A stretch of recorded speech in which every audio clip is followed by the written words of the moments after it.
당신이 감히 나에게 이럴 수 있어. 후회하게 될 거야. 어머니, 이 박스들은 다 뭐예요? 집이 왜 이렇게 텅 비어 있어요? 어머니, 어디 가세요? 이사 갈 준비야. 이 집 내가 팔았어. 아니, 이미 팔렸어. 잔금까지 다 받았으니 너희도 이제 짐 싸야 할 거다. 74년이라는 긴 세월이었습니다. 타인을 위해, 남편을 위해, 그리고 자식을 위해 제 이름.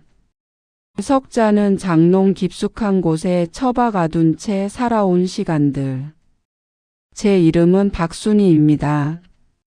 하지만 사람들은 저를 준서 엄마, 어머니 혹은 사돈 할머니라고 불렀죠. 그 누구도 순이야라고 불러주지 않던 그 메마른 계절을 지나 저는 이제야 제 인생의 가장 뜨거운 반란을 시작하려 합니다. 오늘 제가 왜 자식들에게 이토록 모진 칼을 휘둘러야만 했는지 그 서글프고도 찬란한 기록을 여러분께 들려드리겠습니다. 새벽 5시 30분.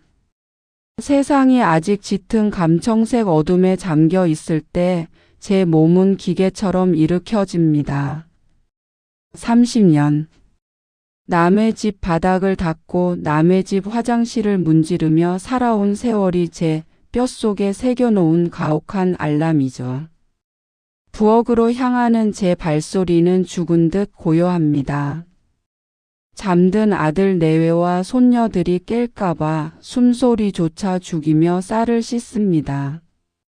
보글보글 끓어오르는 된장찌개 냄새가 온 집안에 퍼질 때쯤 저는 손녀들의 도시락을 쌉니다. 예쁜 모양으로 깎은 사과, 정성껏 부친 계란말이. 그걸 보고 좋아할 아이들을 생각하면 잠시나마 웃음이 났습니다.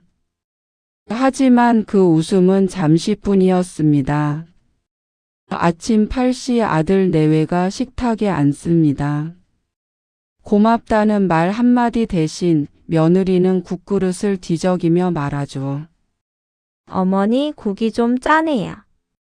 애들 건강 생각해서 간 좀 살살 해주세요. 아들은 스마트폰만 쳐다보며 숟가락을 놀립니다. 저는 식탁 끝자락에 앉지도 못한 채 그들이 남긴 잔반을 처리하며 서둘러 나갈 채비를 합니다. 제 진짜 일터는 남의 집입니다. 파출부 일을 하러 나가는 거죠. 70이 넘은 나이에도 허리를 굽혀 남의 집 침대 밑을 닦는 이유는 오직 하나였습니다. 아들 내 생활비에 보태고 손녀들 학원비라도 쥐어주고 싶어서. 12시간의 고된 노동을 마치고 파진한 몸으로 돌아오면 집은 다시 전쟁터입니다. 벗어 던진 옷가지들, 쌓인 설거지, 어질러진 거실.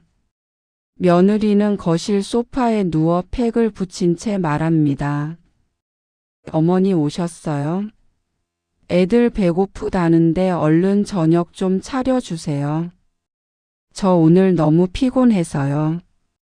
피곤하다는 그 말.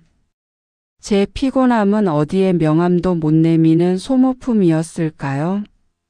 저는 다시 앞치마를 두릅니다. 저녁 6시 정각. 1분이라도 늦으면 아이들 학원 시간에 늦는다며 눈치를 주는 통에 제 심장은 늘 조마조마했습니다. 밥을 차리고 설거지를 하고 빨래를 개고 나면 밤 11시. 그제야 제 작은 방으로 들어와 눕습니다. 사방이 벽으로 막힌 그 좁은 방에서 저는 생각했습니다. 나는 이 집의 가족일까 아니면 월급도 퇴근도 없는 종신계약 가정부일까? 몸은 거짓말을 하지 않더군요. 어느 겨울날 온몸에 뼈마디가 쑤시고 눈알이 빠질 듯 아파왔습니다. 체온계는 39.5도를 가리키고 있었죠. 도저히 일어날 수가 없어 끙끙 앓으며 누워 있었습니다. 밖에서 거실 문이 열리는 소리가 들렸습니다. 며느리가 퇴근한 모양이었습니다. 방문을 열고 들어온 며느리. 제 이마를 짚어주길 바랐던 건 사치였을까요? 그녀는 미간을 찌푸리며 말했습니다. 어머니 아직 누워 계시면 어떡해요? 저 오늘 회식이라 늦는데 애들 저녁은요? 냉장고에 먹을 것도 없던데 아프신 건 알겠는데 그래도 할 일은 해놓고 누우셔야죠. 그 목소리에는 걱정 대신 짜증이 가득했습니다. 뒤따라 들어온 아들도 한술 더 떴습니다. 엄마 많이 아파? 그럼 오늘 저녁은 대충 시켜 먹을게. 근데 내일 아침엔 국 좀 끓여줘. 속이 안 좋네. 눈물이 왈칵 쏟아질 것 같았지만 억지로 참았습니다. 아픈 노모의 건강보다 자신들의 끼니와 편의가 먼저인 자식들. 저는 그날 밤 어둠 속에서 홀로 신음하며 깨달았습니다. 내가 이들을 위해 내어준 건 사랑이었지만 이들이 내게 주는 건 이용 가치뿐이었다는 것을요. 30년간 남의 집을 닦아 번 돈으로 아들 대학 보내고 장가 보내고 이 아파트까지 마련해줬건만. 정작 내가 쓰러졌을 때 내 입에 물 한 모금 넣어줄 사람은 이 집에 없었습니다. 며칠 뒤 겨우 몸을 추스르고 병원을 찾았습니다. 의사는 제 허리 사진을 보여주며 혀를 찼습니다. 할머니, 이 지경이 되도록 대체 뭘 하신 거예요? 척추가 다 내려앉았어요. 당장 수술 안 하면 못 걷습니다. 가슴이 철렁 내려앉았습니다. 수술비 걱정보다 수술하는 동안 이 집이 어떻게 돌아갈지가 먼저 걱정되는 제 자신이 너무나 한심했습니다. 노예 근성이라는 게 참 무서운 것이더군요. 수술 날짜를 잡고 아들에게 말했습니다. 준서야, 엄마 허리 수술해야 한단다. 일주일 정도 입원해야 할 것 같아. 아들의 첫마디가 무엇이었는지 아십니까? 아, 참 엄마, 그럼 그동안 애들 픽업은 누가 해? 수경이도 바쁜데. 꼭 지금 해야 해? 좀 미루면 안 돼? 미루면 안 되냐는 그 말. 제 척추가 무너져 내리는 아픔보다 아이들의 학원 버스 시간이 더 소중했던 겁니다. 결국 저는 수술 당일 혼자 택시를 타고 병원으로 향했습니다. 수술 대기실에 앉아 있는데 옆에 앉은 할머니가 보이더군요. 그분 곁에는 아들이 손을 꼭 잡고 있고 며느리가 따뜻한 물을 챙겨주고 있었습니다. 손주들은 할머니 아프지 마세요 하며 편지를 건네더군요. 그 풍경이 너무나 시리고 부러워 저는 고개를 돌려버렸습니다. 수술실로 들어가는 차가운 침대 위에서 저는 차갑게 식어가는 제 마음을 느꼈습니다. 그래, 여기까지구나. 내가 준 사랑은 강물이 되어 흘러갔는데 돌아온 건 얼음 덩어리뿐이구나. 마취 기운이 퍼지기 직전 저는 결심했습니다. 만약 내가 다시 깨어난다면 그때부터는 단 1분도 누군가의 그림자로 살지 않겠노라고. 수술 후 병실 천장을 보며 혼자 보낸 일주일은 제 인생에서 가장 명료한 시간이었습니다. 퇴원하는 날 아들에게 전화를 걸었습니다. 오늘 퇴원한다. 데려러 올 수 있니? 아들은 짜증 섞인 목소리로 답했습니다. 엄마, 나 오늘 미팅 있어서 못 가. 수경이도 애들 캠프 보내느라 바쁘고. 택시 타고 올 수 있지? 이따 저녁에 봐. 끊긴 전화기 너머로 들리는 뚜뚜 소리가 제 가슴을 후벼 팠습니다. 저는 복대를 차고 한 손으로는 벽을 짚으며 혼자 병원 문을 나섰습니다. 집에 돌아오니 집안 꼴이 말이 아니었습니다. 일주일 사이에 곰팡이가 핀 설거지 거리 산더미처럼 쌓인 빨래. 수술한 허리를 부여잡고 저는 다시 걸레를 들었습니다. 그때 거실에서 아들 내외가 속삭이는 소리가 들렸습니다. 여보, 이제 어머니 허리까지 저러셔서 집안일도 제대로 못하실 텐데 어떡해? 파출부 쓰는 돈이나 요양원 비용이나 비슷할 것 같은데. 차라리 공기 좋은 요양원으로 모시는 게 어머니한테도 낫지 않을까? 며느리의 제안에 아들은 잠시 침묵하더니 말했습니다. 그렇긴 해. 요즘 우리도 너무 눈치 보이고 불편하잖아. 애들도 할머니 있으면 마음대로 친구도 못 부른다고 하고. 잘 알아봐봐. 시설 좋은 곳으로. 아들의 동의. 그건 확인 사살이었습니다. 제가 30년을 파출부 일을 하며 이 집을 사고 그들을 먹여 살린 대가가 고작 요양원 6이었던 겁니다. 그날 밤 저는 한숨도 자지 못했습니다. 억울함에 몸이 떨리고 배신감에 숨이 막혔습니다.